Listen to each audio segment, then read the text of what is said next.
Construction ಮಾಡ್ಬೇಕಾದ್ರೆ cement ಅನ್ನೋದು ತುಂಬಾ ಹಿಡಿನಿ. ನೀವು ಆ ತಪ್ಪನ್ನ ಮಾಡಕ್ ಹೋಗ್ಬಿಡಿ. ಅದು ಯಾವ ತರ ಟೆಸ್ಟ್ ಮಾಡಬೇಕು ತಗೊಂಡಿದ್ದು ಅದು ಮಾಡ್ಕೊಳ್ಳೋದು ಅಂದ್ರೆ 43 ಗ್ರೇಡ್ ಸಿಮೆಂಟ್ ಬಂದು 2G ಸ್ಪೀಡು 53. ಹಾಯ್ ಫ್ರೆಂಡ್ಸ್, ಎಲ್ಲರೂ ಹೇಗಿದ್ದೀರಾ? Welcome back to our channel Yakshalakshmi village life. So ಇವತ್ತು ಕೂಡ ಒಂದು ಕನ್ಸ್ಟ್ರಕ್ಷನ್ ರಿಲೇಟೆಡ್ ವಿಡಿಯೋಸ್ ಜೊತೆಗೆ ನಿಮ್ಮ ಮುಂದೆ ಬಂದಿದ್ದೀನಿ. ಸೊ ವಿಡಿಯೋ ತುಂಬಾ ಇಂಟ್ರೆಸ್ಟಿಂಗ್ ಆಗಿರುತ್ತೆ. ಸೊ ಹೊಸದಾಗಿ ಯಾರಾದರೂ ಮನೆ ಕಟ್ತಾ ಇರೋರಿಗೆ ಈ ವಿಡಿಯೋ ಅಂತ ತುಂಬಾ ಹೆಲ್ಪ್ಫುಲ್ ಆಗುತ್ತೆ. ಸೊ ಹಾಗಾಗಿ ವಿಡಿಯೋವನ್ನ ಯಾರು ಫಸ್ಟ್ ಟೈಮ್ ನೋಡ್ತಿದ್ರೆ ವಿಡಿಯೋಗೊಂದು ಲೈಕ್ ಕೊಡಿ, ಜೊತೆಗೆ ನಿಮ್ಗೆ ಈ ಚಾನಲ್ ಇಷ್ಟ ಆದರೆ ಸಬ್ಸ್ಕ್ರೈಬ್ ಮಾಡ್ಕೊಳ್ಳಿ ಅಂತ ಹೇಳ್ತಾ ವಿಡಿಯೋವನ್ನ ಸ್ಟಾರ್ಟ್ ಮಾಡೋಣ. ಇಷ್ಟಕ್ಕೂ ವಿಡಿಯೋ ಇನ್ಫಾರ್ಮೇಶನ್ ಅಂದ್ರೆ ಸಿಮೆಂಟ್ ಬಗ್ಗೆ. ಹೌದು, ಪ್ರತಿಯೊಂದು ಬಿಲ್ಡಿಂಗ್ ಕನ್ಸ್ಟ್ರಕ್ಷನ್ ಮಾಡ್ಬೇಕಾದ್ರೆ ಸಿಮೆಂಟ್ ಅನ್ನೋದು ತುಂಬಾ ಇಂಪಾರ್ಟೆಂಟ್. ಹಾಗಾದ್ರೆ ನಾವು ಸಿಮೆಂಟ್ ಅನ್ನ ಹೇಗೆ ಚೂಸ್ ಮಾಡ್ಕೊಬೇಕು, ಜೊತೆಗೆ ಯಾವ ಬ್ರ್ಯಾಂಡ್ ಚೂಸ್ ಮಾಡ್ಕೊಬೇಕು, ಒಂದಿಷ್ಟು ಸಿಮೆಂಟ್ ಬಗ್ಗೆ ಒಂದಿಷ್ಟು ಬೇಸಿಕ್ ನಾಲೆಜ್ ಅನ್ನ ನಾನು ನಿಮಗೆ ತಿಳಿಸ್ಕೊಡ್ತಾ ಹೋಗ್ತೀನಿ. ಜೊತೆಗೆ ನಮಗೆ ಆಗಿರ್ತಕ್ಕಂಥ ಒಂದು ಏನಂದ್ರೆ ಕೆಟ್ಟ ಅನುಭವನೇ, ಒಂದು ಬ್ಯಾಡ್ ಎಕ್ಸ್ಪೀರಿಯನ್ಸ್ ಈ ಸಿಮೆಂಟ್ ವಿಚಾರದಲ್ಲಿ ಸ್ವಲ್ಪ ಆಯಿತು. ಸೊ ಆ ಒಂದು ಎಕ್ಸ್ಪೀರಿಯನ್ಸ್ ಕೂಡ ನಿಮ್ಮ ಹತ್ರ ಶೇರ್ ಮಾಡ್ಕೊತೀನಿ. ನೀವು ಆ ತಪ್ಪನ್ನ ಮಾಡಕ್ ಹೋಗ್ಬಿಡಿ. ಅದು ಯಾವ ತಪ್ಪು, ಜೊತೆಗೆ ಯಾಕೆ ನಾನು ಈ ಥರ ಬ್ಯಾಡ್ ಎಕ್ಸ್ಪೀರಿಯನ್ಸ್ ಅಂತ ಹೇಳಿದೆ ಅನ್ನೋದು ವಿಡಿಯೋವನ್ನ ಮುಗಿಸ್ತಾ ಕೊನೆಯಲ್ಲಿ ನಾನು ನಿಮಗೆ ಈ ವಿಚಾರವನ್ನ ಹೇಳ್ತೀನಿ. ಸೊ ಹಾಗಾಗಿ ಬಿಲ್ಡಿಂಗ್ ಅನ್ನ ಯಾರಾದ್ರೂ ಕಟ್ತಾ ಇದ್ರೆ ಈ ಸಿಮೆಂಟ್ ವಿಚಾರದಲ್ಲಿ ಮಾತ್ರ ಯಾಮರಕ್ಕೆ ಹೋಗಬೇಡಿ. ಇದು ನನ್ನ ಅನುಭವ. ಸೊ ಬನ್ನಿ, ಹಾಗಾದ್ರೆ ಸಿಮೆಂಟ್ ಅಂದ ತಕ್ಷಣ ಫಸ್ಟ್ ನೆನಪು ಬರೋದೇನು ಅಂದ್ರೆ ಒಂದು ಬಿಲ್ಡಿಂಗ್ ಕನ್ಸ್ಟ್ರಕ್ಷನ್ಗೆ ಬೇಕಾಗಿರ್ತಕ್ಕಂಥ ಮೇನ್ ಮೆಟೀರಿಯಲ್, ಹೌದಲ್ವಾ?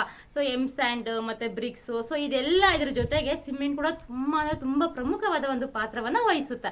ಅದು ಎಲ್ಲರಿಗೂ ಗೊತ್ತಿರೋ ವಿಚಾರನೆ. ಹಾಗಾದ್ರೆ ನಮಗೆ ಗೊತ್ತು, ಬಿರ್ಲಾ ಸೂಪರ್ ಚೆನ್ನಾಗಿರುತ್ತಂತೆ, ಅಲ್ಟ್ರಾಟೆಕ್ ಚೆನ್ನಾಗಿರುತ್ತಂತೆ, ರಾಮ್ಕೋ ಚೆನ್ನಾಗಿ, ಈ ತರ ಒಬ್ಬೊಬ್ರು ಒಂದೊಂದ್ ತರ ಅಭಿಪ್ರಾಯವನ್ನ ತಿಳಿಸ್ತಾ ಹೋಗ್ತಿರ್ತಾರೆ.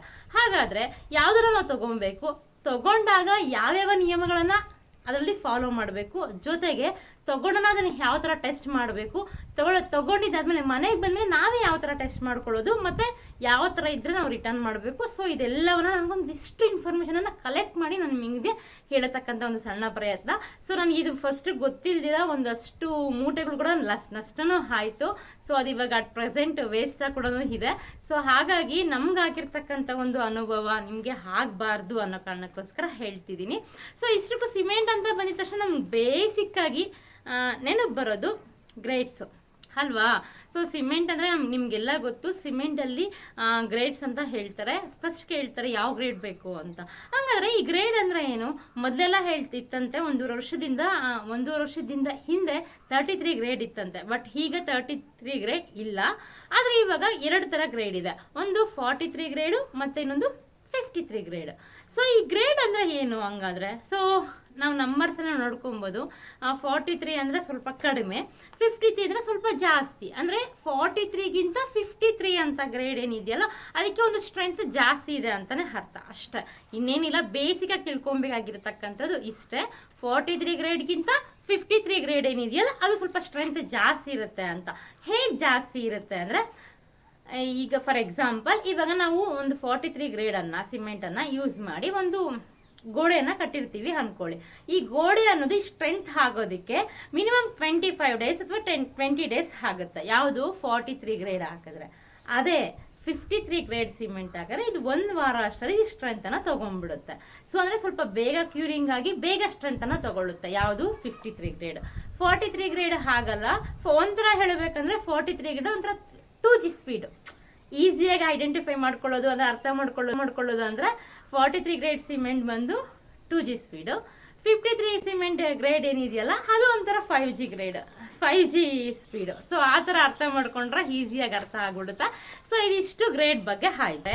ಸೊ 43 ಗ್ರೇಡ್ ಸಿಮೆಂಟ್ ಎಲ್ಲೆಲ್ಲ ಯೂಸ್ ಮಾಡಬೇಕು, 53 ಗ್ರೇಡ್ ಸಿಮೆಂಟ್ ಎಲ್ಲೆಲ್ಲ ಯೂಸ್ ಮಾಡಬೇಕು ಅಂತ ಬೇಸಿಕಾಗಿ ನೋಡ್ಕೊಂಡು ಬಂದ್ಬಿಡೋಣ. ಸೊ ನಮಗೆ ಬೇಸಿಕ್ ಆಗಿ ಸ್ಟ್ರೆಂತ್ ಬೇಗ ಬರ್ತಕ್ಕಂಥದ್ದು ಎಲ್ಲೆಲ್ಲಿ? ಸೊ ಕಾಮನ್ ಆಗಿ ಪುಟ್ಟಿಂಗಲ್ಲಿ, ಮತ್ತೆ ಬೀಮು, ಮತ್ತೆ ಲಿಂಟಲ್ಲು. ಸೊ ಈ ಥರ ಒಂದು ಇನ್ನರ್ ಸ್ಟ್ರೆಂತ್ ಎಲ್ಲ ಜಾಸ್ತಿ ಎಲ್ಲೆಲ್ಲಿರುತ್ತೋ ಅಲ್ಲೆಲ್ಲೆಲ್ಲನೂ ನಾವು 53 ಗ್ರೇಡ್ ಸಿಮೆಂಟನ್ನು ಯೂಸ್ ಮಾಡಬೇಕು. ಹಾಗಾದರೆ 43 ಗ್ರೇಡ್ ಸಿಮೆಂಟ್ ಎಲ್ಲಿ ಯೂಸ್ ಮಾಡ್ಬೋದು? ಸೊ 43 ಗ್ರೇಡ್ ಸಿಮೆಂಟ್ ಕೂಡ ಎಲ್ಲೆಲ್ಲಿ ಯೂಸ್ ಮಾಡ್ಬೋದು ಅಂದರೆ ಬ್ರಿಕ್ ವರ್ಕ್, ಅಂದರೆ ಇಟ್ಟಿಗೆಯನ್ನು ಹಾಕಿ ಕಟ್ತಾರಲ್ವ ಬ್ರಿಕ್ ವರ್ಕು, ಹಾಲೋ ಬ್ಲಾಕ್ ಆದರೂ ಮಾಮೂಲಿ ಬ್ರಿಕ್ ವರ್ಕು. ಸೊ ಅಲ್ಲಿ ಕಟ್ಟೋದಕ್ಕೆ, ಗೋಡೆ ಕಟ್ಟೋದಕ್ಕೆ 43 ಗ್ರೇಡ್ ಸಿಮೆಂಟನ್ನು ಯೂಸ್ ಮಾಡ್ಬೋದು. ಜೊತೆಗೆ ರೋಡ್ ಇರುತ್ತಲ್ಲ ಕಾಮನ್ ಆಗಿ ರೋಡು, ಮತ್ತು ಚರಂಡಿ, ಮತ್ತು ಕಾಂಪೌಂಡ್ ರೋಡು, ಜೊತೆಗೆ ಪ್ಲಾಸ್ಟಿಂಗು ಮತ್ತು ಫ್ಲೋರಿಂಗು. ಸೊ ಇದಕ್ಕೆಲ್ಲ ಸಹ ಸ್ಟ್ರೆಂತ್ ಸ್ವಲ್ಪ ಲೇಟಾಗಿ ಬಂದರೂ ಪರವಾಗಿಲ್ಲ. ಯಾಕಂದರೆ ಗೋಡೆ ಅನ್ನೋದು ಒಂದು ದಿನ ಕಟ್ಟು ಮುಗಿಸೋದಲ್ಲ. ಇವಾಗ ಪುಟ್ಟಿಂಗ್ ನೋಡಿ ಎಲ್ಲನೂ ಒಂದೇ ದಿನನೇ ಹಾಕ್ತಾರೆ, ಆದರೆ ಗೋಡೆ ಎಲ್ಲನೂ ಒಂದೇ ದಿನ ಕಟ್ಟಕ್ಕಾಗಲ್ಲ. ಈ ಗೋಡೆ ಕಟ್ಟೋಷ್ಟರಲ್ಲಿ ಇನ್ನು ಆ ಗೋಡೆ ಕೊಟ್ಟೋಷ್ಟರಲ್ಲಿ 1 ವಾರ 15 ದಿನ ತೊಗೊಂಡ್ಬಿಡುತ್ತಲ್ಲ.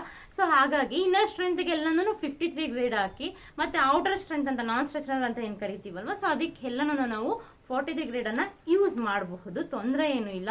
ಬಟ್ ನನಗೆ ತಿಳಿದ ಮಟ್ಟಿಗೆ ಸೊ ನಮ್ಮ ಜನ ತುಂಬ ಅಂದರೆ ತುಂಬ ಸ್ಪೀಡ್ ಇರೋದ್ರಿಂದ ಮನೆ ಬೇಕು ಅಂತ ಬೇಗ ಎಲ್ಲರೂ ಕಾಮನಾಗಿ ಎಲ್ಲರಿಗೂ ಆಸೆ ಇರುತ್ತೆ, ಹೊಸ ಮನೆಗೆ ಹೋಗಬೇಕು ಅಂತ ಆಸೆ ಇದ್ದೇ ಇರುತ್ತೆ ಪ್ರತಿಯೊಬ್ಬರಿಗೂ.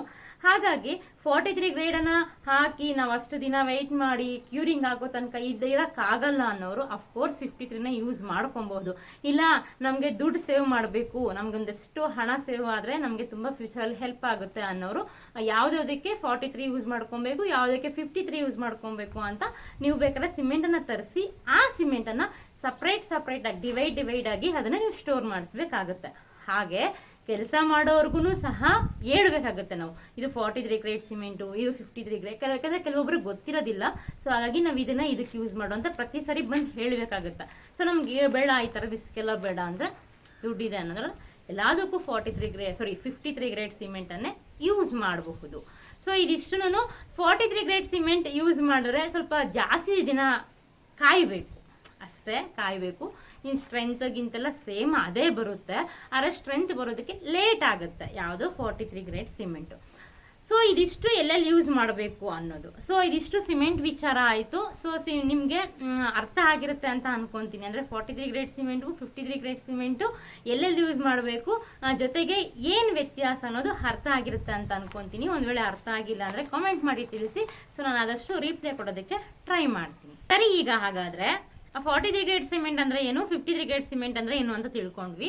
ಹಾಗಾದರೆ ನಾವು ಅಂಗಡಿಗೆ ಹೋದಾಗ ಸಿಮೆಂಟನ್ನು ತಗೊಬೇಕಾದ್ರೆ ಯಾವ್ಯಾವೆಲ್ಲ ಅಂಶಗಳನ್ನು ಮೈಂಡಲ್ಲಿ ಇಟ್ಕೊಬೇಕು ಅನ್ನೋದು ಒಂದಿಷ್ಟು ಮಾಹಿತಿನ ತಿಳಿಸ್ಕೊಡ್ತೀನಿ. ಯಾಕಂದರೆ ನಮಗೇನು ಬೇಸಿಕ್ ನಾಲೆಜ್ ಗೊತ್ತಿಲ್ಲ ಅಂದರೆ ಅಲ್ಲೋಗಿ ಏನು ಕೇಳಬೇಕು ಅಂತಲೂ ಗೊತ್ತಾಗೋದಿಲ್ಲ.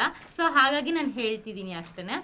ಫಸ್ಟು ನಾವು ಅಂಗಡಿಗೆ ಹೋದಾಗ ನಮ್ಮನ್ನ ಅವರ ಕೇಳ್ತಾರೆ ಯಾವ ಗ್ರೇಡ್ ಬೇಕು ಅಥವಾ ಯಾವ ಬ್ರ್ಯಾಂಡ್ ಬೇಕು ಅಂತ. ಸೊ ನೀವು ಬ್ರ್ಯಾಂಡ್ ಮೊದಲೇ ಒಂದಷ್ಟು ಜನನ ತಿಳ್ಕೊಂಡು ನಿಮಗೆ ಯಾವ್ದು ಬೇಕು, ಅಲ್ಟ್ರಾಟೆಕ್ ಬೇಕಾ ಅಥವಾ ಕೋರ್ಮಂಡಲ್ ಬೇಕಾ ಅಥವಾ ಬಿಲ್ರಾ ಸೂಪರ್ ಬೇಕಾ ಅಥವಾ ರ್ಯಾಮ್ಕೋ ಬೇಕಾ ಅಥವಾ ACC ಬೇಕಾ, ನಿಮ್ಗೆ ಯಾವ್ದು ಬೇಕು ಅಂತ ನೀವು ಫಸ್ಟೇ ಮನೇಲಿ ಡಿಸೈಡ್ ಆಗಿ ಹೋಗಿ ಒಂದಷ್ಟು ಜನನ ಕೇಳಿದ್ರೆ ಹೇಳ್ತಾರೆ. ಆವಾಗ ಹೋದಾಗ ಅವ್ರು ಕೇಳ್ತಾರೆ 43 ಗ್ರೇಡಿನ 53 ಗ್ರೇಡಾ ಅಂತ. ಸೊ ಚೂಸ್ ಮಾಡ್ಕೊಂಡು ಆದಮೇಲೆ ಸಿಮೆಂಟ್ ಹೇಗಿದೆ, ಸಿಮೆಂಟ್ ಬಗ್ಗೆ ಒಂದಷ್ಟು ಮಾಹಿತಿ ಬೇಕು ಅಂದರೆ ಅವ್ರ ಹತ್ರ ಒಂದು ರಿಪೋರ್ಟ್ ಇರುತ್ತೆ. ಆ ಅಂಗಡಿಯಲ್ಲಿ ನೀವು ಎಲ್ಲಿ ತೊಗೊಂಡಿರ್ತೀರಲ್ವ, ಸೊ ಆ ಸಿಮೆಂಟ್ ಬಗ್ಗೆ ರಿಪೋರ್ಟ್ ಇರುತ್ತೆ. ನೀವು ಅವ್ರ ರಿಪೋರ್ಟನ್ನು ಕೇಳಿ ತರಿಸ್ಕೊಬೋದು. ಇಲ್ಲಾಂದರೆ ಇದನ್ನು ಜೆರಾಕ್ಸ್ ಮಾಡಿಕೊಡಿ ಅಂತ ಕೇಳ್ತಾರೆ. ಆವಾಗ ನೀವು ಅವನ್ನ ಜೆರಾಕ್ಸ್ ಮಾಡಿಸ್ಕೊಂಡು ಬಂದು ನೀವು ಆ ರಿಪೋರ್ಟಲ್ಲಿ ಇರ್ತಕ್ಕಂಥ ಇನ್ಫಾರ್ಮೇಷನನ್ನು ಓದಿ ತಿಳ್ಕೊಬೋದು. ಇದು ಬೇಸಿಕ್ ಆಯಿತು. ಜೊತೆಗೆ ಈಗ ತಗೊಬಂದರು, ಸರಿ ನಾವು ಸಿಮೆಂಟ್ ತೊಗೊಂಬರಕ್ಕೆ ಹೋಗಿಲ್ಲ, ಬೇರೆಯವರು ಬಿಲ್ಡಿಂಗ್ ಕಾಂಟ್ರಾಕ್ಟರ್ ತರಿಸಿದ್ರು, ಅದನ್ನು ನಾವು ಹೇಗೆ ಟೆಸ್ಟ್ ಮಾಡೋದು? ಬಿಲ್ಡಿಂಗ್ ಕಾಂಟ್ರಾಕ್ಟರ್ ನಮ್ಮ ಸೈಟಿಗೆ ಬಂದಿದ್ದ ತಕ್ಷಣ ಸಿಮೆಂಟು ನಾವು ಅದನ್ನು ಹೇಗೆ ಟೆಸ್ಟ್ ಮಾಡೋದು ಅಂತ ನೋಡೋಣ. ಫಸ್ಟ್ ಬಂದಿದ್ದ ತಕ್ಷಣ ನಾನು ಹೇಳಿದಾಗಲೇ ಗ್ರೇಡ್ಸನ್ನು ಡಿವೈಡ್ ಮಾಡ್ಕೊಬೇಕು. ಅಫ್ಕೋರ್ಸ್ 43, 53 ಸಪ್ರೇಟ್ ತರಿಸಿದ್ರೆ ಅದನ್ನು ಸಪ್ರೇಟ್ ಹಾಕಿಸಿ, ಇಲ್ಲ 53ನೇ ಎಲ್ಲ ತರಿಸಿದ್ದಾರೆ ಅಂದರೆ ಒಂದೇ ಕೋಣೆ ಎಲ್ಲ ಹಾಕಿಸಿ. ಸೊ ಹಾಕ್ಸಿದಾದ್ಮೇಲೆ ಬೇಸಿಕಾಗಿ ನಾವು ಏನು ನೋಡಬೇಕು ಅಂದರೆ ಯಾವ ಬ್ರ್ಯಾಂಡು ಮತ್ತು ಯಾವ ಗ್ರೇಡು, ಜೊತೆಗೆ ಡೇಟ್ ಆಫ್ ಮ್ಯಾನುಫ್ಯಾಕ್ಚರಿಂಗ್ ಅಂದರೆ ಇದು ಯಾವ ಡೇಟ್ಗೆ ಮ್ಯಾನುಫ್ಯಾಕ್ಚರ್ ಆಗಿದೆ, ಯಾವ ಡೇಟ್ಗೆ ಇದು ತಯಾರಾಗಿದೆ ಅಂತ ನೋಡ್ಕೊಬೇಕು. ಸೊ ಅಲ್ಲಿಂದ ಸುಮಾರು 90 ದಿನಗಳು ಅಂದರೆ 3 ತಿಂಗಳು ನಾವು ಆ ಸಿಮೆಂಟನ್ನು ಯೂಸ್ ಮಾಡ್ಬೋದು. ಸೊ 3 ತಿಂಗಳ ತನಕ ಸಿಮೆಂಟನ್ನು ಯೂಸ್ ಮಾಡ್ಬೋದು. ಅದು 3 ತಿಂಗಳಾದ್ಮೇಲೆ ಎಕ್ಸ್ಪೈರಿ ಡೇಟ್ ಮುಗ್ದೋಗ್ಬಿಡುತ್ತೆ. ಸೊ 3 ತಿಂಗಳು ಯೂಸ್ ಮಾಡ್ಬೋದು. ಸೊ ಇದಿಷ್ಟು ಸಹ ನೋಡಿಕೊಂಡು ನಾವು ಏನು ಮಾಡಬೇಕು ಅಂದರೆ ಸಿಮೆಂಟನ್ನು ಹಾಕ್ಸ್ಕೊಬೇಕು. ಇದು ಬೇಸಿಕ್ ನಾಲೆಜ್ ತಿಳ್ಕೊಬೇಕಾಗಿರ್ತಕ್ಕಂಥದ್ದು. ಡೇಟ್ ಆಫ್ ಮ್ಯಾನುಫ್ಯಾಕ್ಚರಿಂಗ್ ಏನಿರುತ್ತಲ್ವ, ಸೊ ಅದನ್ನು ತಿಳ್ಕೊಬೇಕು. ಜೊತೆಗೆ ಸರಿ, ಇವಾಗ ಬ್ಯಾಗ್ ಅಂದರೆ ಒಂದು ಸಿಮೆಂಟ್ ಬ್ಯಾಗ್ ಹೊರಗಡೆ ಇಷ್ಟೆಲ್ಲ ನೋಡಿದ್ವಿ. ಇನ್ನು ಇನ್ಸೈಡ್ ನೋಡಬೇಕು, ನಾವು ಇನ್ಸೈಡ್ ಚೆಕ್ ಮಾಡಬೇಕು ಅಂದರೆ ನಿಮಗೆಲ್ಲ ಗೊತ್ತು ಸಿಮೆಂಟ್ ಗ್ರೇ ಕಲರ್ ಇರುತ್ತೆ. ಸೊ ಡಾರ್ಕ್ ಗ್ರೇ ಕಲರ್ ಇರುತ್ತೆ. ಸೊ ಆ ಸಿಮೆಂಟನ್ನು ನಾವು ಸಿಮೆಂಟ್ ಬ್ಯಾಗ್ ಓಪನ್ ಮಾಡಿದ ತಕ್ಷಣ ನಾವು ಕೈಯನ್ನು ಇಟ್ಟು ನೋಡಿದ್ರೆ ಆ ಬ್ಯಾಗ್ ಒಳಗಡೆ ನಮಗೆ ಒಂಥರ ತಣ್ಣನೆಯ ಅನುಭವ ಆಗಬೇಕು. ಅಂದರೆ ಫುಲ್ ಕೂಲ್ ಆಗಿರಬೇಕು ನಮ್ಮ ಕೈ. ಸೊ ಆ ಥರ ಅನುಭವ ಆಗಬೇಕು. ಯಾವುದು ಡೇಟ್ ಇದೆ, ಇನ್ನೂ ಚೆನ್ನಾಗಿದೆ ಸಿಮೆಂಟು, ಕ್ವಾಲಿಟಿ ಚೆನ್ನಾಗಿದೆ ಅಂದರೆ ನಮಗೆ ಆ ಥರ ಒಂದು ಅನುಭವ ಆಗಬೇಕು. ಇಲ್ಲ ಅಂದರೆ ಅದೇನಾಗ್ಬಿಡುತ್ತೆ, ನಾವು ಮುಟ್ಟಿದ ತಕ್ಷಣ ಇಲ್ಲ ಸ್ವಲ್ಪ ಸ್ವಲ್ಪ ಹಾಟ್ ಅನಿಸ್ತಿದೆ, ಸ್ವಲ್ಪ ಸ್ವಲ್ಪ ಬಿಸಿ ಅನಿಸ್ತಿದೆ ಅಂದರೆ ಸೊ ಆ ಸಿಮೆಂಟ್ಗೆ ಯಾವುದಾದ್ರೂ ಒಂದು ತೇವಾಂಶ ಅಂದರೆ ಗಾಳಿಯಲ್ಲಿರ್ತಕ್ಕಂಥ ತೇವಾಂಶ ಆಗಿರ್ಬೋದು, ಅಥವಾ ಅವ್ರ ಅಂಗಡಿಗೆ ಬಂದು ಅದು ಜಾಸ್ತಿ ದಿನ ಆಗಿರುತ್ತೆ ಅಂತ ಅರ್ಥ ಮಾಡ್ಕೊಬೇಕು. ಸೊ ಇಲ್ಲ ನಮಗೆ ನೀರೆಲ್ಲ ಬಿದ್ದಿರೋದಿಲ್ಲ, ಬಟ್ ವಾತಾವರಣದಲ್ಲಿರ್ತಕ್ಕಂಥ ತೇವಾಂಶ ಆ ಸಿಮೆಂಟ್ಗೆ ಸೇರಿ ಆ ಸಿಮೆಂಟ್ ಏನಾಗುತ್ತೆ ಉಂಡೆ ಕಟ್ಟೋದಕ್ಕೆ ಸ್ಟಾರ್ಟ್ ಆಗುತ್ತೆ. ಆ ಉಂಡೆ ಕಟ್ಟೋಕ್ಕೆ ಸ್ಟಾರ್ಟ್ ಆಗಿದ್ದಕ್ಕಿಂತ ಮುಂಚೆ ನಾವೇನಾದ್ರು ಕೈ ಇಟ್ಟರೆ ಸ್ವಲ್ಪ ನಮಗೆ ಬಿಸಿ ತಾಗುವ ಅನುಭವ ಆಗುತ್ತೆ. ಇಲ್ಲ ಆ ಸಿಮೆಂಟನ್ನು ನಾವು ಕೈಗೆ ತಗೊಂಡ್ರೆ ಅದು ತುಂಬ ಸಾಫ್ಟ್ ಹಿಂಗೆ ಅಂತೀವಲ್ವ, ಅದು ಸಾಫ್ಟ್ ಫೀಲಿಂಗ್ ಆಗುತ್ತೆ. ಇಲ್ಲ ಸ್ವಲ್ಪ ಗೆಸಿಗೆ ಅಂದರೆ ಸ್ವಲ್ಪ ಒರಟಾಗಿದೆ ಅಂದರೆ ಅದಕ್ಕೆ ಸ್ಯಾಂಡ್ ಮಿಕ್ಸ್ ಆಗಿದೆ ಅಂತಲೂ ಯೋಚನೆ ಮಾಡ್ಬೋದು. ಅಂದರೆ ಆ ಒಂದು ಸಿಮೆಂಟ್ ಚೆನ್ನಾಗಿಲ್ಲ ಅಂತ ಅನ್ಕೊಬಹುದು. ಇಲ್ಲ ನನಗೆ ಕೈಯಲ್ಲಿ ಮುಟ್ಟೋದಕ್ಕೆ ಆಗೋದಿಲ್ಲ ಸಿಮೆಂಟು ಅಂದರೆ ಒಂದು ನೀರಲ್ಲ ಜಗ್ಗನ್ನು ತಗೊಂಡು ಆ ಜಗ್ಗಲ್ಲಿ ನೀರು ಹಾಕ್ಬಿಟ್ಟು ಆ ನೀರಿಗೆ ಸಿಮೆಂಟನ್ನು ಹಾಕಿ ಒಂದು ಸ್ವಲ್ಪ ಅಂದರೆ ಒಂದು ಸೆಕೆಂಡ್ಸ್ ಆದ್ರೂ ಆ ಸಿಮೆಂಟ್ ಏನಾಗಬೇಕು, ಸಿಮೆಂಟ್ ಪುಡಿ ಅನ್ನೋದು ತೇಲ್ಬೇಕು. ಆ ತೇಲಿದ್ರೆ ಆ ಸಿಮೆಂಟು ಚೆನ್ನಾಗಿದೆ ಅಂತ ಅರ್ಥ. ಸೊ ಇದಿಷ್ಟು ನಾವು ಮನೆಯಲ್ಲೇ ಬೇಸಿಕ್ಕಾಗಿ ಮಾಡ್ಕೊಳ್ತಕ್ಕಂಥ ಒಂದು ಟೆಸ್ಟ್. ಸೊ ಇದಿಷ್ಟು ಸಿಮೆಂಟ್ ಬಗ್ಗೆ ನನಗೆ ಗೊತ್ತಿರ್ತಕ್ಕಂಥ ಒಂದು ಬೇಸಿಕ್ ಇನ್ಫಾರ್ಮೇಷನ್. ಇದು ನನಗೆ ಅಂತಲ್ಲ, ಒಂದಷ್ಟು ಜನನ ಕೇಳಿ ತಿಳ್ಕೊಂಡು ನಾನು ನಿಮಗೆ ವಿಡಿಯೋವನ್ನು ಮಾಡಿ ತಿಳಿಸ್ತಿರೋದು ಅಂತಲೇ ಹೇಳ್ಬೋದು. ಸೊ ನಿಮಗೆ ಈ ಸಿಮೆಂಟ್ ಬಗ್ಗೆ ಇನ್ಯಾವ್ದಾದ್ರು ಡೌಟ್ಸ್ ಇದ್ದರೆ ತಪ್ಪದೆ ನನಗೆ ಕಮೆಂಟ್ ಮಾಡಿ ತಿಳಿಸಿ ಅಂತ ಹೇಳ್ತಾ, ವಿಡಿಯೋ ಹೇಗೆ ಅನ್ನಿಸ್ತು ಸೊ ವಿಡಿಯೋದ್ರ ಬಗ್ಗೆ ಒಂದು ಕಮೆಂಟ್ ಮಾಡಿ ಹೇಳಿ. ಸೊ ನಿಮಗೆ ಮತ್ತೆ ಇನ್ನೊಂದಂದರೆ ಸಿಮೆಂಟ್ 2 ಥರ ಒಂದು ಕ್ವಾಂಟಿಟಿಯಲ್ಲಿ ಬರುತ್ತೆ. ಒಂದು 25 kg, ಇನ್ನೊಂದು 50 kg. ಆ ಒಂದು ಸಿಮೆಂಟ್ ನಮ್ಮ ಸೈಡಿಗೆ ಬಂದಮೇಲೆ ಅದು ಹೇಳೋದು ಮರ್ತೋಗಿದೆ, ಅದು ಸಹ ನಾವು ಗಮನಿಸ್ಕೊಬೇಕು. ಇದೆಷ್ಟಿದೆ, 50 kg ಇದೆಯಾ ಅಥವಾ 25 kg ಇದೆಯಾ ಅಂತ ನಾವು ಗಮನಿಸ್ಕೊಬೇಕು. ಇಷ್ಟು ಸಿಮೆಂಟ್ ಬಗ್ಗೆ ಬೇಸಿಕ್ಕಾಗಿ.